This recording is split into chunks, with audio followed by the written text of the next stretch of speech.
एक 16 वर्षाचा मुलगा नवी कोरी BMW घेऊन घरी आला। त्याचे पालक त्या आलिशान कारकडे पाहत त्याला विचारतात, तू ही इतकी महागडी गाडी कुठून आणलीस? मुलगा, मी आज विकत घेतली। वडील, आणि पैसे कुठून आणले? त्याची आई भुया उंचावत म्हणाली, BMWची किंमत काय असते हे त्यांना माहीत होते। मुलगा, काळजी करू नकोस आई, मी फक्त 1000 विकत घेतली आहे।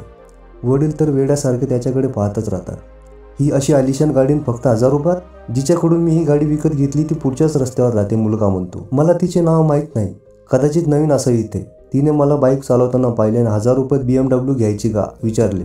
अरे देवा, आई कपाळाला हात लावत म्हणाली, कदाचित ती मानसिक आजारी असेल किंवा तिला अल्झायमर झाला असेल। अहो काय चालले आहे ते बघून तर या तुम्ही। त्या मुलाचे वडील ती महिला राहत असलेल्या घराकडे जातात आणि स्वतःची ओळख त्या मुलाचे वडील म्हणून करून देतात, ज्याला तिने नवी कोरी BMW फक्त 1000 रुपयात विकली होती।